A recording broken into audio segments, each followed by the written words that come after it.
جبکہ سالار لیپ ٹاپ کھولنے میں مصروف تھا۔ بکے اور کارڈ کے لیے بھی شکریہ، یہ ایک خوشگوار سرپرائز تھا، سالار نے بات جاری رکھتے ہوئے کہا۔ وہ اب اپنا فون لیپ ٹاپ کے ساتھ اٹیچ کرنے میں مصروف تھا۔ مگر تمہیں میرے برتھ ڈے کے بارے میں کیسے پتہ چلا؟ وہ پوچھے بغیر نہیں رہ سکا۔ جناب، یہ تو میں نہیں بتاؤں گی، بس پتہ چلانا تھا چلا لیا، رمشا نے شگفتگی سے کہا۔ اور ویسے بھی دوست آپس میں یہ سوال نہیں کرتے، اگر دوستوں کو ایسی چیزوں کا بھی پتہ نہیں ہوگا تو پھر وہ دوست تو نہیں ہوئے۔ سالار لیپ ٹاپ اسکرین پر نظریں جمائے مسکراتے ہوئے اس کی باتیں سنتا رہا۔ اب میں سارے اسٹاف کی طرف سے پارٹی کی ڈیمانڈ کے لیے آئی ہوں، آج کا ڈنر تمہیں ارینج کرنا چاہیے۔ سالار نے لیپ ٹاپ سے نظریں ہٹا کر اس کی طرف دیکھا۔ رمشا، میں اپنی برتھ ڈے سیلیبریٹ نہیں کرتا۔ کیوں؟ ویسے ہی۔ کوئی وجہ تو ہوگی؟ کوئی خاص وجہ نہیں، بس میں ویسے ہی سیلیبریٹ نہیں کرتا۔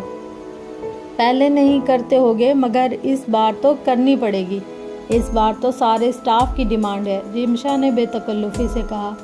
میں کسی بھی دن آپ سب لوگوں کو کھانا کھلا سکتا ہوں، میرے گھر پر، ہوٹل میں، جہاں آپ چاہیں، مگر میں برتھ ڈے کے سلسلے میں نہیں کھلا سکتا، سالار نے صاف گوئی سے کہا۔ یعنی تم چاہتے ہو ہم تمہارے لیے پارٹی ارینج کر دیں؟ رمشا نے کہا۔ میں نے ایسا نہیں کہا، وہ کچھ حیران ہوا۔ اگر تم پورے اسٹاف کو پارٹی نہیں بھی دے سکتے تو کم از کم مجھے ڈنر پر تو لے جا سکتے ہو۔ رمشا، میں آج رات کچھ مصروف ہوں اپنے کچھ دوستوں کے ساتھ، سالار نے ایک بار پھر معذرت کی۔ کوئی بات نہیں، میں بھی آ جاؤں گی، رمشا نے کہا۔ نہیں، یہ مناسب نہیں ہوگا۔ کیوں؟ وہ سب مرد ہیں اور تم ان سے واقف بھی نہیں ہو، اس نے بہانہ بنایا۔ میں سمجھتی ہوں، رمشا نے کہا۔ پھر کل چلتے ہیں؟ کل نہیں، پھر کبھی چلیں گے، میں تمہیں بتا دوں گا۔ رمشا کچھ مایوس ہوئی مگر اسے اندازہ ہو گیا کہ وہ فی الحال باہر کہیں لے جانے کا ارادہ نہیں رکھتا۔ اوکے، وہ کھڑے ہوتے ہوئے بولی۔ مجھے امید ہے تم نے مائنڈ نہیں کیا ہوگا، سالار نے اسے اٹھتے دیکھ کر کہا۔ نہیں، بالکل نہیں، اٹس آل رائٹ، وہ مسکراتے ہوئے کمرے سے باہر نکل گئی۔ سالار اپنے کام میں مصروف ہو گیا۔ اس کا خیال تھا کہ سالگرہ کا وہ معاملہ وہیں ختم ہو گیا، یہ اس کی غلط فہمی تھی۔ لنچ آور کے دوران اس کے لیے ایک سرپرائز پارٹی تیار تھی۔ اس کے باس مسٹر پالمر نے بڑی گرم جوشی سے سالگرہ پر مبارکباد دی تھی۔ وہ پارٹی رمشا نے ارینج کی تھی اور کیک اور دوسرے لوازمات کو دیکھتے ہوئے پہلی بار صحیح معنوں میں تشویش میں مبتلا ہوا تھا۔ اگر پہلے رمشا ڈھکے چھپے الفاظ میں اپنی پسندیدگی ظاہر کر رہی تھی تو اس دن اس نے بہت واضح انداز میں یہ بات ظاہر کر دی تھی۔ وہ لنچ آور کے بعد تقریباً آدھا گھنٹہ اپنے آفس میں بیٹھا پہلی بار رمشا کے بارے میں سوچتا رہا۔ وہ اندازہ کرنے کی کوشش کر رہا تھا کہ اس سے کون سی ایسی غلطی ہوئی تھی جس سے رمشا کو اس میں دلچسپی پیدا ہوئی۔ اس میں کوئی شک نہیں تھا کہ وہ خوبصورت تھی، پچھلے کچھ عرصے میں ملنے والی چند اچھی لڑکیوں میں سے ایک تھی، مگر وہ یہ نہیں چاہتا تھا کہ وہ اس میں انوالو ہونے لگے۔ وہ پچھلے کچھ عرصے سے رمشا کے لیے اپنے لیے خاص رویے کو اس کی خوش اخلاقی سمجھ کر ٹالتا رہا، مگر اس دن آفس سے نکلتے ہوئے اس کی طرف سے دیے جانے والے چند پیکٹس کو گھر لے جا کر کھولنے پر اس کے 14 طبق روشن ہو گئے تھے۔ وہ بھی ان تحائف کو دیکھ کر تشویش میں مبتلا ہو رہا تھا جب فرقان آ گیا۔ ڈائننگ روم میں پڑے وہ پیکٹس فوراً اس کی نظر میں آ گئے۔ واو، آج تو خاصے تحائف اکٹھے ہو رہے ہیں، دیکھ لوں، فرقان نے صوفے پر بیٹھتے ہوئے کہا۔ سالار نے صرف سر ہلایا۔ گھڑی، پرفیومز، ٹائیاں، شرٹس، وہ یکے بعد دیگر ان چیزوں کو نکال کر دیکھتا رہا۔ یہ تمہاری بری کا سامان اکٹھا نہیں ہو گیا؟ فرقان نے مسکراتے ہوئے تبصرہ کیا۔ خاصا دل کھول کر گفٹ دیے ہیں تمہاری کولیگز نے۔ صرف ایک کولیگ نے، سالار نے مداخلت کی۔ یہ سب کچھ ایک نے دیا ہے؟ فرقان کچھ حیران ہوا۔ ہاں۔ کس نے؟ رمشا نے، فرقان نے اپنے ہونٹ سکیڑے۔ تم جانتے ہو یہ سب گفٹ 1-1.5 لاکھ کی رینج میں ہوں گے۔ وہ اب دوبارہ ان چیزوں پر نظر ڈال رہا تھا۔ صرف یہ گھڑی ہی 50,000 کی ہے، کوئی صرف کولیگ سمجھ کر تو اتنی مہنگی چیزیں نہیں دے گا۔ تم لوگوں کے درمیان کوئی، فرقان بات کرتے کرتے رک گیا۔ ہم دونوں کے درمیان کچھ نہیں ہے، کم از کم میری طرف سے، مگر آج میں پہلی بار پریشان ہو گیا۔ مجھے لگتا ہے کہ رمشا مجھ میں کچھ ضرورت سے زیادہ ہی دلچسپی لے رہی ہے، سالار نے ان چیزوں پر نظر دوڑاتے ہوئے کہا۔ بہت اچھی بات ہے، چلو تم میں بھی کسی لڑکی نے دلچسپی لی۔ فرقان نے ان پیکٹس کو واپس سینٹر ٹیبل پر رکھتے ہوئے کہا، ویسے بھی تم نے بہت کمارہ رہ لیا، لگے ہاتھوں اس سال یہ کام کر لو۔ جب مجھے شادی ہی نہیں کرنی تو اس سلسلے کو آگے کیوں بڑھاؤں؟ سالار، دن بہ دن تم بہت امپریکٹیکل کیوں ہوتے جا رہے ہو؟ تمہیں اب سیٹل ہونے کے بارے میں سنجیدگی سے سوچنا چاہیے۔ ہر لڑکی سے کب تک اس طرح بھاگتے پھرو گے؟ تمہیں اپنی ایک فیملی شروع کرنی چاہیے۔ رمشا اچھی لڑکی ہے، میں اس کی فیملی کو جانتا ہوں، کچھ ماڈرن ضرور ہے مگر اچھی لڑکی ہے۔ اور چلو رمشا نہیں تو پھر تم کسی اور کے ساتھ شادی کر لو، میں اس سلسلے میں تمہاری مدد کر سکتا ہوں، تم اپنے پیرنٹس کی مدد لے سکتے ہو، مگر اب تمہیں اس معاملے کے بارے میں سنجیدگی سے سوچنا چاہیے۔ تمہیں ان تمام باتوں کے بارے میں غور کرنا چاہیے اور کم از کم دوسرے کی بات پر کچھ کہہ ضرور دینا چاہیے۔ فرقان نے آخری جملے پر زور دیتے ہوئے کہا، اس کا اشارہ اس کی خاموشی کی طرف تھا۔ اس سے دوسرے کو یہ تسلی ہو جاتی ہے کہ وہ کسی مجمع کے سامنے تقریر نہیں کرتا رہا۔ فرقان نے کہا، تم کبھی اپنی شادی کے بارے میں سوچتے نہیں ہو؟ کون اپنی شادی کے بارے میں نہیں سوچتا؟ سالار نے مدھم آواز میں کہا، میں بھی سوچتا ہوں مگر میں اس طرح نہیں سوچتا جس طرح تم سوچتے ہو۔ چائے پیو گے؟ آخری جملے کے بجائے تمہیں کہنا چاہیے تھا کہ بکواس بند کرو، فرقان نے ناراضگی سے کہا۔ سالار نے مسکرا کر کندھے اٹکا دیے، وہ اب چیزیں سمیٹ رہا تھا۔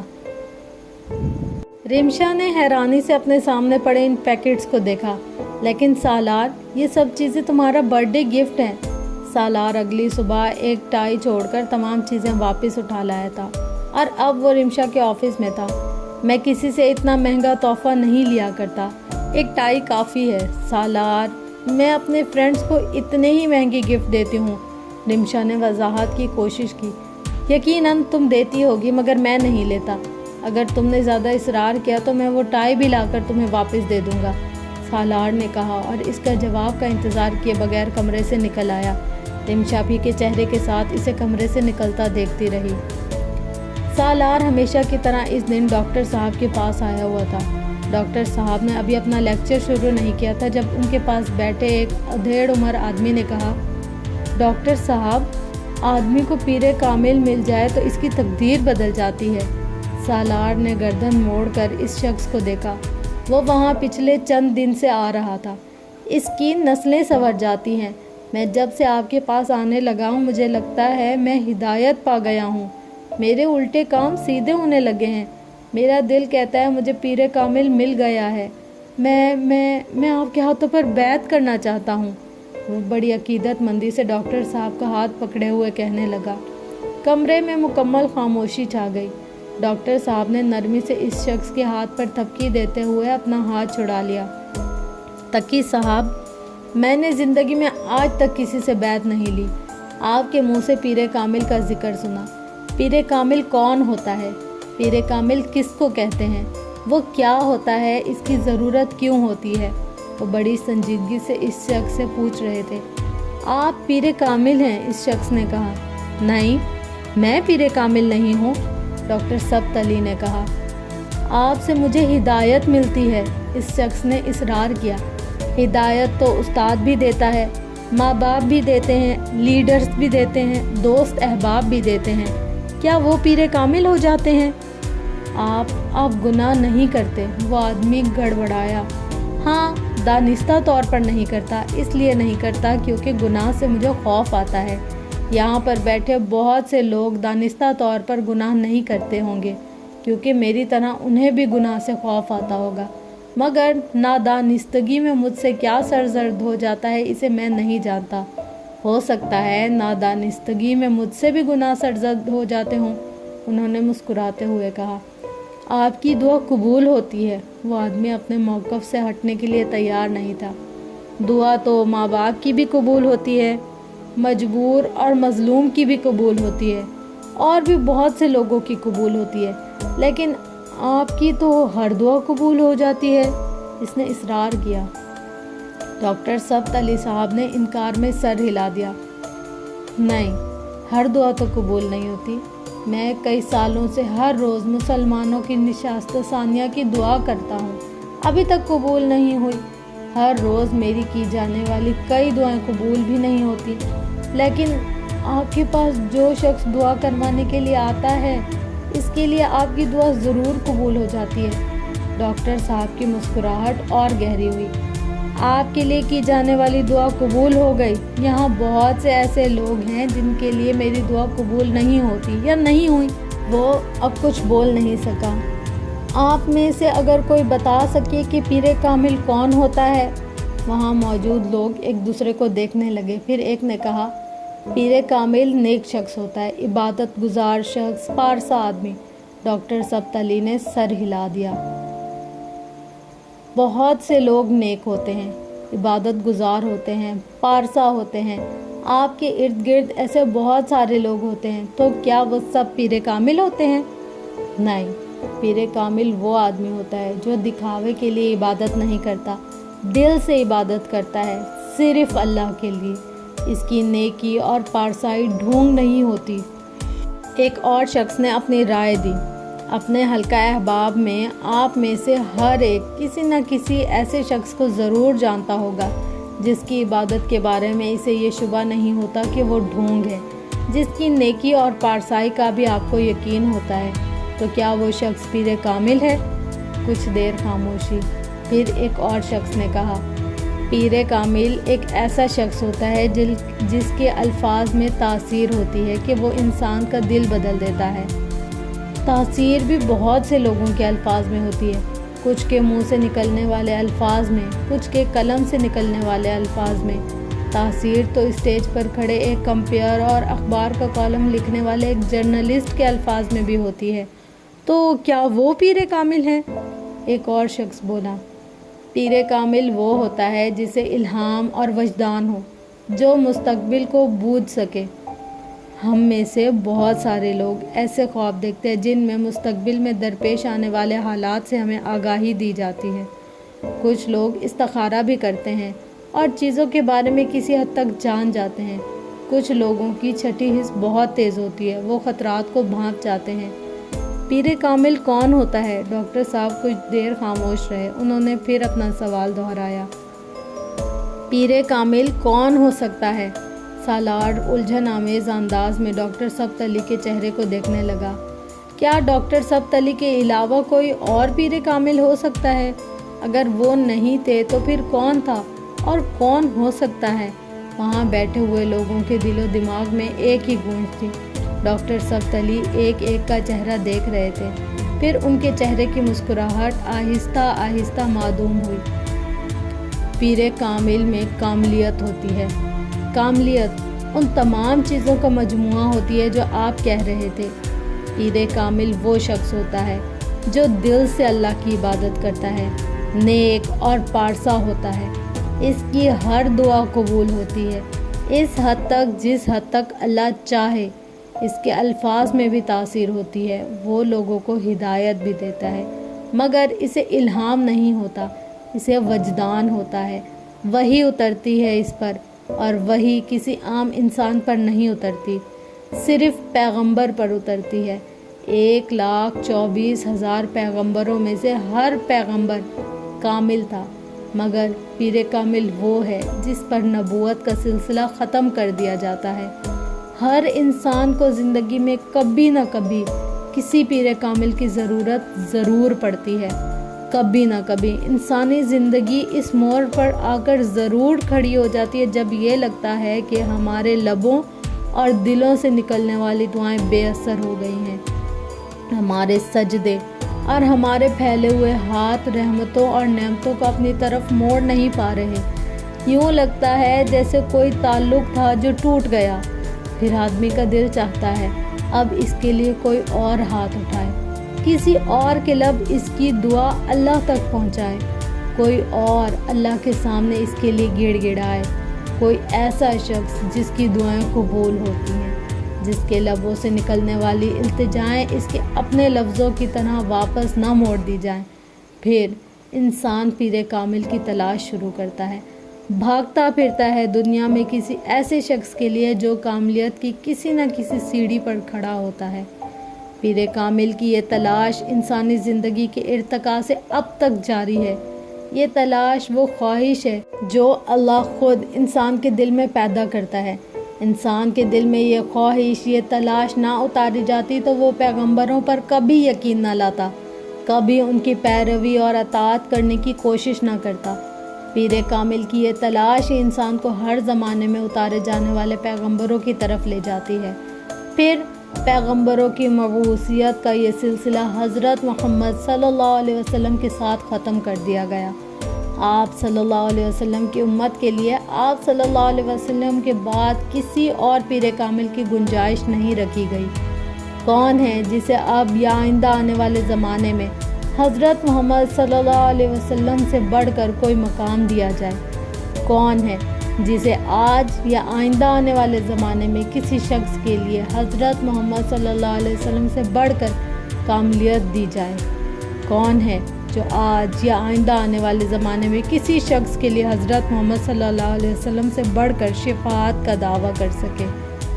جامد اور مستقل خاموشی کی صورت میں آنے والی نفی میں یہ جواب ہم سب سے صرف ایک سوال کرتا ہے۔ پیر کامل حضرت محمد صلی اللہ علیہ وسلم کو چھوڑ کر ہم دنیا میں اور کس وجود کو کھوجنے نکل کھڑے ہوئے ہیں؟ پیر کامل حضرت محمد صلی اللہ علیہ وسلم کی بعثت شدہ ہوتے ہوئے ہمیں دوسرے کسی شخص کی بیعت کی ضرورت رہ گئی ہے؟ پیر کامل حضرت محمد صلی اللہ علیہ وسلم کے راستے پر چلنے کے بجائے ہمیں دوسرا کون سا راستہ اپنی طرف کھینچ رہا ہے؟ کیا مسلمانوں کے لیے ایک اللہ، ایک قرآن، ایک رسول صلی اللہ علیہ وسلم اور ان کی سنت کافی نہیں؟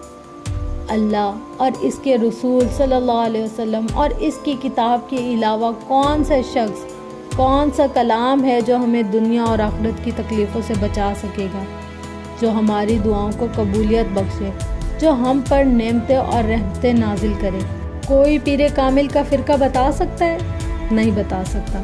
ڈاکٹر سبت علی کہہ رہے تھے وہ صرف مسلمان تھے، وہ مسلمان جو یہ یقین رکھتے تھے کہ اگر وہ صراط مستقیم پر چلیں گے تو وہ جنت میں جائیں گے، اس راستے سے ہٹیں گے تو اللہ کے عذاب کا نشانہ بنیں گے۔ اور صراط مستقیم وہ راستہ ہے جو اللہ اپنے پیغمبر صلی اللہ علیہ وسلم کے ذریعے قرآن پاک میں بتاتا ہے، صاف، دو ٹوک اور واضح الفاظ میں۔ وہ کام کریں جس کا حکم اللہ اپنے رسول محمد صلی اللہ علیہ وسلم کے ذریعے دیتا ہے، اور اس کام سے رک جائیں جس سے منع کیا جاتا ہے۔ اللہ، حضرت محمد صلی اللہ علیہ وسلم اور قرآن کسی بات میں کوئی ابہام نہیں رکھتے۔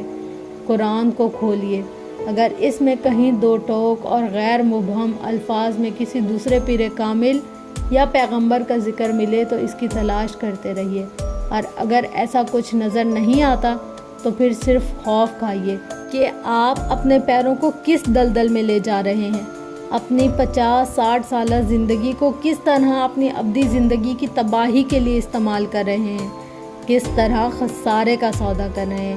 ہدایت تلاش ہے، قرآن کھولیے، کیا ہے جو آپ کو نہیں بتا دیا؟ وہ آپ کو نامعلوم، انجان اور بے خبر نہیں رہنے دیتا، آپ کا اصل آپ کے منہ پر دے مارتا ہے۔ کیا اللہ انسان کو نہیں جانتا ہوگا، اس مخلوق کو جو اس کی اربوں خربوں تخلیقات میں سے ایک ہے؟ دعا قبول نہیں ہوتی تو آسرے اور وسیلے تلاش کرنے کے بجائے صرف ہاتھ اٹھا لیجئے، اللہ سے خود مانگے، دے دے تو شکر کریں، نہ دے تو صبر، مگر ہاتھ آپ خود اٹھائیں۔ زندگی کا کرینہ اور سلیقہ نہیں آ رہا تو اسوہ حسنہ صلی اللہ علیہ وسلم کی طرف چلے جائیں، سب کچھ مل جائے گا آپ کو۔ احترام ہر ایک کا کریں، ہر ولی کا، ہر مومن کا، ہر بزرگ کا، ہر شہید کا، ہر صالح کا، ہر پارسا کا، مگر اپنی زندگیوں میں ہدایت اور رہنمائی صرف حضرت محمد صلی اللہ علیہ وسلم سے لے، کیونکہ انہوں نے آپ تک اپنے ذاتی احکامات نہیں پہنچائے، جو کچھ بتایا وہ اللہ کا نازل کردہ ہے۔ ڈاکٹر سبت علی کون ہے، کیا ہے، کون جانتا ہے اسے؟ آپ کے علاوہ چند 100 لوگ، چند ہزار لوگ، مگر جس پیر کامل صلی اللہ علیہ وسلم کی بات کر رہا ہوں انہیں تو 1 ارب کے قریب لوگ اپنا روحانی پیشوا مانتے ہیں۔ میں تو وہی کچھ کہتا دہراتا پھرتا رہا ہوں جو 1400 سال پہلے حضرت محمد صلی اللہ علیہ وسلم فرما چکے ہیں۔ کیا نئی بات کہی میں نے؟ ڈاکٹر سبت علی خاموش ہو گئے۔ کمرے میں موجود ہر شخص پہلے ہی خاموش تھا۔ انہوں نے وہاں بیٹھے ہر شخص کو جیسے آئینہ دکھایا تھا، اور آئینے میں نظر آنے والا عکس کسی کو ہلا رہا تھا، کسی کو لرزا رہا تھا۔ وہاں سے باہر آ کر سالار بہت دیر تک اپنی گاڑی کی سیٹ پر چپ چاپ بیٹھا رہا۔ اس کی آنکھوں پر بندھی پٹی آخر آج کھول دی گئی تھی۔ کئی سال پہلے جب امامہ ہاشم سوچے سمجھے بغیر گھر سے نکل پڑی تھی تو وہ اس لگن کو سمجھ نہیں پایا تھا۔ اس کے نزدیک وہ حماقت تھی۔ بعد میں اس نے اپنے خیالات میں ترمیم کر لی تھی۔ اسے یقین آ گیا تھا کہ کوئی بھی واقعی حضرت محمد صلی اللہ علیہ وسلم کی محبت میں اس حد تک گرفتار ہو سکتا ہے کہ سب کچھ چھوڑ دے۔ اس نے اسلام کے بارے میں جاننا شروع کیا تو اسے پتہ چلا کہ صحابہ اکرام رضوان اللہ علیہ اجمعین بھی اس طرح کی قربانیاں دیا کرتے تھے۔ حضرت بلال رضی اللہ تعالیٰ عنہ سے حضرت اویس کرنی رضی اللہ تعالیٰ عنہ تک ان گنت لوگ تھے اور ہر زمانے میں تھے، اور سالار سکندر نے اقرار کر لیا تھا کہ پیغمبر صلی اللہ علیہ وسلم کی محبت میں اتنی طاقت تھی کہ وہ کسی کو بھی کچھ بھی چھوڑنے پر مجبور کر دیتی تھی۔ اس نے کبھی اس محبت کا تجزیہ کرنے کی کوشش نہیں کی تھی۔ وہ آج وہاں بیٹھا پہلی بار یہ کام کر رہا تھا۔ یہ صرف پیغمبر صلی اللہ علیہ وسلم کی محبت نہیں تھی جس نے امامہ ہاشم کو گھر چھوڑنے پر مجبور کر دیا تھا۔ وہ صراط مستقیم کو دیکھ کر اس کی طرف چلی گئی تھی، اس صراط مستقیم کی طرف جسے وہ کسی زمانے میں اندھوں کی طرح ڈھونڈتا پھرتا تھا۔ وہ صحابہ اکرام رضی اللہ تعالیٰ عنہ بھی اسی صراط مستقیم کی طرف جاتے تھے۔ امامہ ہاشم نے کئی سال پہلے پیر کامل حضرت محمد صلی اللہ علیہ وسلم کو پا لیا تھا۔ وہ بے خوف اسی ہدایت اور رہنمائی کی اطاعت کردہ تھی جو اسے حضرت محمد صلی اللہ علیہ وسلم کی محبت سے ملی تھی۔ وہ آج تک پیر کامل صلی اللہ علیہ وسلم کو خود شناخت نہیں کر پایا تھا، اور امامہ ہاشم نے ہر کام خود کیا تھا، شناخت سے اطاعت تک۔ اس کو سالار سکندر کی طرح دوسروں کے کندھوں کی ضرورت نہیں پڑی۔ سالار سکندر نے پچھلے 8 سالوں میں امامہ ہاشم کے لیے ہر جذبہ محسوس کیا تھا، حقارت، تضحیک، پچھتاوا، نفرت، محبت، سب کچھ۔ مگر آج وہاں بیٹھے پہلی بار اسے امامہ ہاشم سے حسد ہو رہا تھا۔ تھی کیا وہ؟ ایک عورت، ذرا سی عورت، آسمان کی حور نہیں تھی۔ سالار سکندر جیسے آدمی کے سامنے کیا اوقات تھی اس کی؟ کیا میرے جیسا آئی کیو تھا اس کا؟ کیا میرے جیسی کامیابیاں تھی اس کی؟ کیا میرے جیسا کام کر سکتی تھی وہ؟ کیا میرے جیسا نام کما سکتی تھی وہ؟ کچھ بھی نہیں تھی وہ۔ اس کو سب کچھ پلیٹ میں رکھ کر دیا گیا، اور میں جس کا IQ لیول 150 پلس ہے، مجھے سامنے کی چیز دیکھنے کے قابل نہیں رکھا۔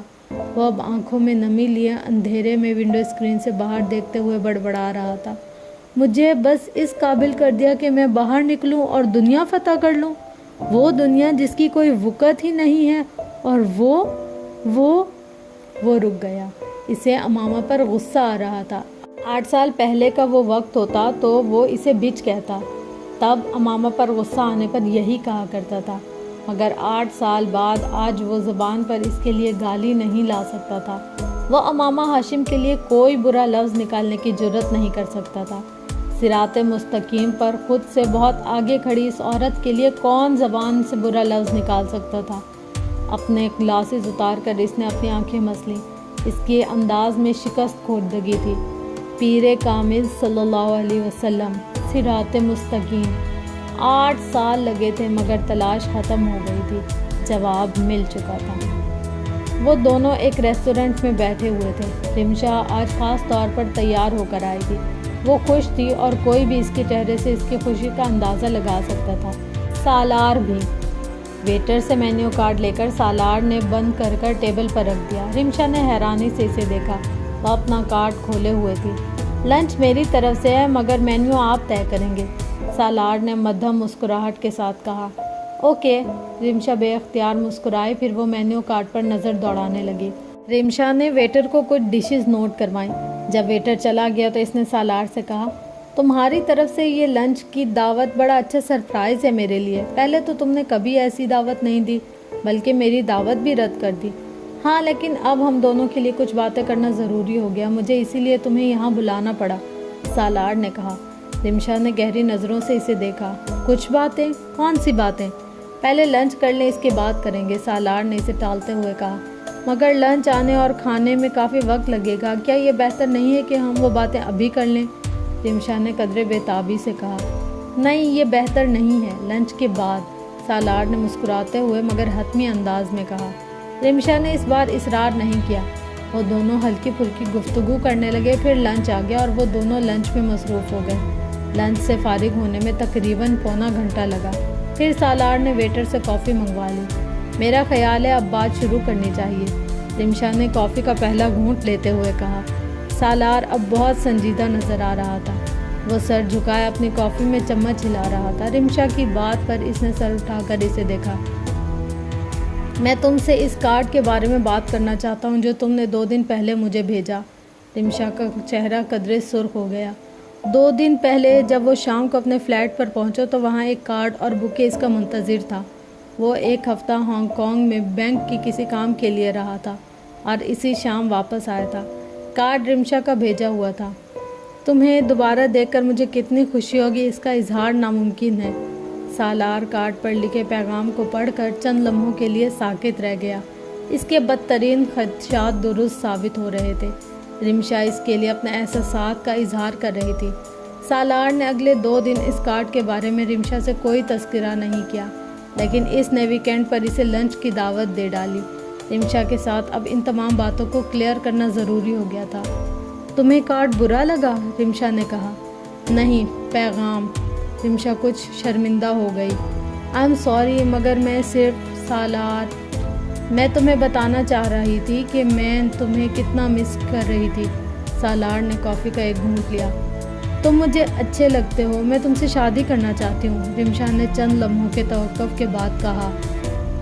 ہو سکتا ہے یہ پرپوزل تمہیں عجیب لگے، لیکن میں بہت عرصے سے اس سلسلے میں تم سے بات کرنا چاہ رہی تھی۔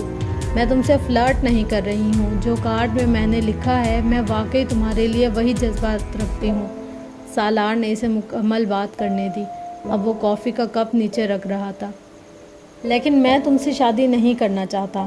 جب وہ خاموش ہو گئے تو اس نے 2 ٹوک انداز میں کہا۔ کیوں؟ کیا اس سوال کا جواب ضروری ہے؟ سالار نے کہا۔ نہیں، ضروری نہیں ہے، مگر بتانے میں کیا حرج ہے؟ تم مجھ سے شادی کیوں کرنا چاہتی ہو؟ سالار نے جواباً پوچھا۔ کیونکہ تم مختلف ہو۔ سالار ایک گہری سانس لے کر رہ گیا۔ عام مردوں جیسے نہیں ہو، وقار ہے تم میں، کلچرڈ اور گرومڈ ہو۔ میں ایسا نہیں ہوں۔ ثابت کرو، رمشا نے چیلنج کیا۔ کر سکتا ہوں، مگر میں نہیں کروں گا، اس نے کافی کا کپ دوبارہ اٹھاتے ہوئے کہا۔ ہر مرد سالار سکندر سے بہتر ہے۔ کس لحاظ سے؟ ہر لحاظ سے۔ میں نہیں مانتی۔ تمہارے نہ ماننے سے حقیقت نہیں بدلے گی۔ میں تمہیں جانتی ہوں، 1.5 سال سے تمہارے ساتھ کام کر رہی ہوں۔ مردوں کے بارے میں اتنی جلدی اپنی رائے پر پہنچنا مناسب نہیں ہوتا۔ تمہاری کوئی بات تمہارے بارے میں میری رائے کو تبدیل نہیں کر سکتی۔ رمشا اب بھی اپنی بات پر قائم تھی۔ تم جس فیملی سے تعلق رکھتی ہو، جس سوسائٹی میں موو کرتی ہو، وہاں تمہیں مجھ سے زیادہ اچھے مرد مل سکتے ہیں۔ تم مجھ سے صرف اپنی بات کرو۔ رمشا، میں کسی اور سے محبت کرتا ہوں، اس نے بالآخر کہہ دیا۔ اس ساری گفتگو میں پہلی بار رمشا کی رنگت زرد پڑی۔ تم نے کبھی نہیں بتایا۔ سالار آہستہ سے مسکرایا۔ ہمارے درمیان اتنی بے تکلفی تو کبھی بھی نہیں رہی۔ تم اس سے شادی کر رہے ہو؟ دونوں کے درمیان اس بار خاموشی کا ایک طویل وقفہ آیا۔ ہو سکتا ہے کچھ مشکلات کی وجہ سے میری وہاں شادی نہ ہو سکے، سالار نے کہا۔ میں تمہاری بات نہیں سمجھ سکی۔ تم کسی سے محبت کر رہے ہو یہ جانتے ہوئے کہ وہاں تمہاری شادی نہیں ہو سکتی؟ کچھ ایسا ہی؟ سالار، تم اتنے جذباتی تو نہیں ہو۔ ایک پریکٹیکل آدمی ہو کر تم کس طرح کی عجیب بات کر رہے ہو؟ رمشا استہزائیہ انداز میں ہنس دی۔ فرض کیا کہ وہاں تمہاری شادی نہیں ہوئی تو پھر کیا تم شادی نہیں کرو گے؟ نہیں، رمشا نے نفی میں سر ہلایا۔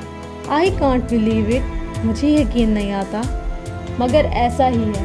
میں نے اگر شادی کا سوچا بھی تو 10-15 سال بعد ہی سوچوں گا، اور 10-15 سال تک ضروری نہیں کہ میں زندہ رہوں، اس نے بے حد خشک لہجے میں کہتے ہوئے ویٹر کو ہاتھ کے اشارے سے اپنی طرف بلایا۔ میں چاہتا ہوں رمشا کہ آج اس گفتگو کے بعد ہم دونوں کے درمیان دوبارہ کوئی ایسا مسئلہ پیدا نہیں ہو۔ ہم اچھے کولیگز ہیں، میں چاہتا ہوں یہ تعلق ایسے ہی رہے۔ میرے لیے اپنا وقت ضائع مت کرو، میں وہ نہیں ہوں جو تم سمجھ رہی ہو۔ ویٹر قریب آ گیا۔ سالار اس کا لایا ہوا بل ادا کرنے لگا۔ رمشا سالار کا چہرہ دیکھتی رہی، وہ اب کسی گہری سوچ میں ڈوبی ہوئی تھی۔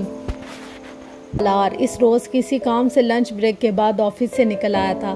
ریلوے کراسنگ پر ٹریفک کا ازدحام دیکھ کر اس نے دور سے ہی گاڑی موڑ لی۔ وہ اس وقت کسی ٹریفک جام میں پھنس کر وقت ضائع نہیں کرنا چاہتا تھا۔ گاڑی کو پیچھے موڑ کر اس نے ایک دوسری سڑک پر ٹرن لے لیا۔ وہ سڑک پر تھوڑا ہی آگے گیا تھا جب اس نے سڑک کنارے فٹ پاتھ پر ایک بوڑھی خاتون کو بیٹھے دیکھا۔ وہ ایک ہائی روڈ تھی اور اس وقت بالکل سنسان تھی۔ خاتون اپنے لباس اور چہرے سے کسی بہت اچھے گھرانے کی نظر آ رہی تھی۔ اس کے ہاتھ میں سونے کی کچھ چوڑیاں بھی نظر آ رہی تھی اور سالار کو خدشہ ہوا کہ اس اکیلی سڑک پر وہ کسی حادثے کا شکار نہ ہو جائیں۔ اس نے گاڑی ان کے قریب لے جا کر روک دی۔ خاتون کی سفید رنگت اس وقت سرخ تھی اور سانس پھولا ہوا تھا اور شاید وہ اپنا سانس ٹھیک کرنے کے لیے ہی سڑک کنارے بیٹھی تھی۔ السلام علیکم اماں، کیا مسئلہ ہے؟ آپ یہاں کیوں بیٹھی ہیں؟ سالار نے اپنے سن گلاسز اتارتے ہوئے کھڑکی سے سر نکال کر پوچھا تھا۔ بیٹا، مجھے رکشا نہیں مل رہا۔ سالار ان کی بات پر حیران ہوا۔ وہ مین روڈ نہیں تھی، ایک رہائشی علاقے کی ہائی روڈ تھی اور وہاں رکشا ملنے کا امکان نہیں تھا۔ اماں جی، یہاں سے تو آپ کو رکشا مل بھی نہیں سکتا، آپ کو جانا کہاں ہے؟ اس خاتون نے اندرون شہر کے ایک علاقے کا نام بتایا۔ سالار کے لیے بالکل ممکن نہیں تھا کہ وہ انہیں وہاں چھوڑ آتا۔ آپ میرے ساتھ آ جائیں، میں آپ کو مین روڈ پر چھوڑ دیتا ہوں، وہاں سے آپ کو رکشا مل جائے گا۔ سالار نے پچھلے دروازے کا لاک کھولا اور پھر اپنی سیٹ سے اتر گیا، مگر اماں جی اسے خاصی متحمل نظر آئیں۔ وہ ان کے اندیشوں کو بھانپ گیا۔ اماں جی، ڈرنے کی ضرورت نہیں ہے، میں شریف آدمی ہوں، آپ کو نقصان نہیں پہنچاؤں گا۔ میں صرف آپ کی مدد کرنا چاہتا ہوں کیونکہ اس سڑک سے آپ کو رکشا ملے گا نہیں اور اس وقت سڑک سنسان ہے۔ آپ نے زیور پہنا ہوا ہے، کوئی نقصان پہنچا سکتا ہے آپ کو۔ سالار نے نرمی سے ان کے اندیشوں کو دور کرنے کی کوشش کی۔ خاتون نے اپنی اینک درست کرتے ہوئے اپنی چوڑیوں کو دیکھا اور پھر سالار سے کہا، لو یہ سارے زیور تو نکلی ہے۔ چلیں، یہ تو بہت اچھی بات ہے، مگر کوئی بھی غلط فہمی کا شکار ہو سکتا ہے۔ کوئی آپ سے یہ تھوڑی پوچھے گا کہ یہ زیور اصلی ہے یا نکلی۔ سالار نے ان کے جھوٹ کا پردہ رکھتے ہوئے کہا۔ وہ اب سوچ میں پڑ گئیں۔ سالار کو دیر ہو رہی تھی۔ ٹھیک ہے اماں جی، اگر آپ مناسب نہیں۔ اس نے واپس اپنی گاڑی کی طرف قدم بڑھائے تو اماں جی فوراً بول اٹھی، نہیں، میں چلتی ہوں تمہارے ساتھ، پہلے ہی ٹانگیں ٹوٹ رہی ہیں چل کے۔ وہ ٹانگوں پر زور دیتے ہوئے اٹھنے کی کوشش کرنے لگی۔ سالار نے ان کا بازو پکڑ کر انہیں اٹھایا، پچھلی سیٹ کا دروازہ کھول کر انہیں اندر بٹھا دیا۔ ہائی روڈ کو تیزی سے کراس کر کے وہ مین روڈ پر آ گیا۔ اب وہ کسی خالی رکشا کی تلاش میں تھا، مگر اسے رکشا نظر نہیں آیا۔ وہ آہستہ آہستہ گاڑی چلاتے ہوئے کسی خالی رکشا کی تلاش میں ٹریفک پر نظریں دوڑانے لگا۔ نام کیا ہے بیٹا تمہارا؟ سالار۔ سلر؟ انہوں نے جیسے تصدیق چاہی۔ وہ بے اختیار مسکرایا۔ زندگی میں پہلی بار اس نے اپنے نام کو بگڑتے سنا تھا۔ تصحیح کا کوئی فائدہ نہیں تھا، وہ پنجابی خاتون تھی اور اس سے بمشکل اردو میں بات کر رہی تھی۔ جی، سالار نے تصدیق کی۔ یہ کیا نام ہوا؟ مطلب کیا ہے اس کا؟ انہوں نے یکدم دلچسپی لی۔ سالار نے انہیں اپنے نام کے مطلب اس بار پنجابی میں سمجھایا۔ اماں جی کو اس کے پنجابی بولنے پر خاصی خوشی ہوئی اور اب وہ پنجابی میں گفتگو کرنے لگی۔ سالار کے نام کا مطلب پوچھنے کے بعد انہوں نے کہا، میری بڑی بہو کے ہاں بیٹا ہوا ہے۔ وہ حیران ہوا۔ اسے توقع نہیں تھی کہ نام کا مطلب جاننے کے بعد ان کا اگلا جملہ یہ ہوگا، جی مبارک ہو۔ فوری طور پر اسے یہی سوجا۔ خیر مبارک۔ انہوں نے خاصی مسرت سے اس کی مبارکباد وصول کی۔ میری بہو کا فون آیا تھا، پوچھ رہی تھی کہ امی آپ نام بتائیں، میں تمہارا نام دے دوں؟ اس نے بیک ویو مرر سے کچھ حیران ہو کر انہیں دیکھا۔ دے دیں۔ چلو، یہ مسئلہ تو حل ہوا۔ اماں جی اب اطمینان سے اینک اتار کر اپنی بڑی سی چادر کے پلو سے اس کے شیشے صاف کرنے لگی۔ سالار کو ابھی تک کوئی رکشا نظر نہیں آیا۔ عمر کتنی ہے تمہاری؟ انہوں نے گفتگو کا سلسلہ وہیں سے جوڑا جہاں توڑا تھا۔ 30 سال۔ شادی شدہ ہو؟ سالار سوچ میں پڑ گیا۔ وہ ہاں کہنا چاہتا تھا مگر اس کا خیال تھا کہ ہاں کی صورت میں سوالات کا سلسلہ مزید دراز ہو جائے گا، اس لیے بہتر یہی تھا کہ انکار کر دے، اور اس کا یہ اندازہ اس دن کی سب سے فاش غلطی ثابت ہوا۔ نہیں۔ شادی کیوں نہیں کی؟ بس ایسے ہی، خیال نہیں آیا، اس نے جھوٹ بولا۔ اچھا۔ کچھ دیر خاموش رہی۔ سالار دعائیں کرتا رہا کہ اسے رکشہ جلدی مل جائے، اسے دیر ہو رہی تھی۔ کیا کرتے ہو تم؟ میں بینک میں کام کرتا ہوں۔ کیا کام کرتے ہو؟ سالار نے اپنا عہدہ بتایا۔ اسے اندازہ تھا کہ اماں جی کے اوپر سے گزر جائے گا، مگر وہ اس وقت ہکا بکا رہ گیا جب انہوں نے بڑے اطمینان سے کہا، یہ افسر ہوتا ہے نا؟ وہ بے اختیار ہنسا۔ اس سے زیادہ اچھی وضاحت کوئی اس کے کام کی نہیں دے سکتا تھا۔ جی اماں جی، افسر ہوتا ہے۔ وہ محفوظ ہوا۔ کتنا پڑھے ہو تم؟ 16 جماعتیں۔ اس بار سالار نے اماں جی کا فارمولہ استعمال کرتے ہوئے اپنی تعلیم کو آسان لفظوں میں پیش کیا۔ اماں جی کا جواب اس بار بھی حیران کن تھا۔ یہ کیا بات ہوئی 16 جماعتیں؟ MBA کیا ہے یا MA اکنامکس؟ سالار نے بے اختیار پلٹ کر اماں جی کو دیکھا۔ وہ اپنی اینک کے شیشوں سے اسے گھور رہی تھی۔ اماں جی، آپ کو پتہ ہے MBA کیا ہوتا ہے یا MA اکنامکس کیا ہوتا ہے؟ وہ واقعی حیران تھا۔ لو، مجھے نہیں پتا ہوگا۔ میرے بڑے بیٹے نے پہلے MA اکنامکس کیا ادھر پاکستان سے، پھر انگلینڈ جا کر اس نے MBA کیا۔ وہ بھی بینک میں ہی کام کرتا ہے مگر ادھر انگلینڈ میں۔ اسی کا تو بیٹا ہوا ہے۔ سالار نے ایک گہرا سانس لیتے ہوئے گردن واپس موڑ لی۔ تو پھر بتایا نہیں تم نے؟ کیا؟ سالار کو فوری طور پر یاد نہیں آیا کہ انہوں نے کیا پوچھا تھا۔ اپنی تعلیم کے بارے میں۔ میں نے MBA کیا ہے۔ کہاں سے؟ امریکہ سے۔ اچھا، ماں باپ ہیں تمہارے؟ جی۔ کتنے بہن بھائی ہیں؟ سوالات کا سلسلہ دراز ہوتا جا رہا تھا۔ 5۔ سالار کو کوئی جائے فرار نظر نہیں آ رہی تھی۔ کتنی بہنیں اور کتنے بھائی؟ 1 بہن اور 4 بھائی۔ شادیاں کتنوں کی ہوئی ہیں؟ میرے علاوہ سب کی۔ تم سب سے چھوٹے ہو؟ نہیں، 4تھے نمبر پر ہوں، ایک چھوٹا بھائی ہے۔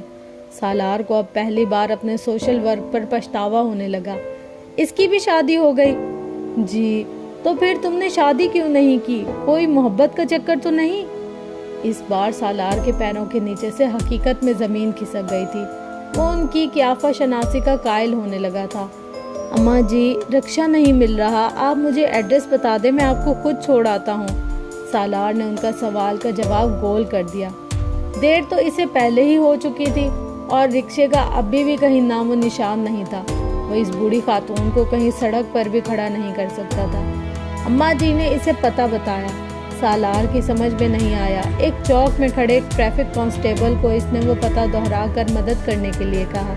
کانسٹیبل نے اسے علاقے کا رستہ سمجھایا۔ سالار نے دوبارہ گاڑی چلانا شروع کی۔ تو پھر تم نے مجھے بتایا نہیں کہ کہیں کوئی محبت کا چکر تو نہیں تھا؟ سالار کا دل چاہا کہیں ڈوب کر مر جائے۔ وہ خاتون ابھی تک اپنا سوال نہیں بھولی تھی، جبکہ وہ صرف اس سوال کے جواب سے بچنے کے لیے انہیں گھر چھوڑنے پر تیار ہوا تھا۔ نہیں اماں جی، ایسی کوئی بات نہیں ہے، اس نے اس بار سنجیدگی سے کہا۔ الحمدللہ۔ وہ اماں جی کی اس الحمدللہ کا سیاق و سباق نہیں سمجھ سکا تھا۔ اس نے اس کا تردد بھی نہیں کیا تھا۔ اماں جی اب اس کے ماں باپ کے بارے میں کریت کر معلومات حاصل کرنے کی کوشش فرما رہی تھی۔ سالار واقعی مصیبت میں پھنس گیا تھا۔ سب سے بڑی گڑبڑاہٹ اس وقت ہوئی جب وہ اماں جی کے بتائے ہوئے علاقے میں پہنچا۔ اس نے اماں جی سے مطلوبہ گلی کی طرف رہنمائی کرنے کی درخواست فرمائی اور اماں جی نے کمال اطمینان سے کہا، اب یہ تو مجھے پتا ہے کہ اس علاقے میں گھر ہے مگر پتہ مجھے معلوم نہیں۔ وہ بھونچا کر رہ گیا۔ اماں جی، تو گھر کیسے پہنچاؤں میں آپ کو؟ پتے کے بغیر اس علاقے میں آپ کو کہاں ڈراپ کروں؟ وہ اپنے گھر پر لکھا نمبر اور نام بتانے لگی۔ نہیں اماں جی، آپ مجھے گلی کا نام بتائیں۔ وہ گلی کے نام کی بجائے نشانیاں بتانے لگی۔ حلوائی کی ایک دکان ہے گلی کے کونے میں، بہت کھلی گلی ہے۔ پرویز صاحب کا گھر بھی وہی ہے، جن کے بیٹے نے جرمنی میں شادی کی ہے پچھلے ہفتے۔ پہلی بیوی اس کی ادھر ہی ہمارے محلے میں۔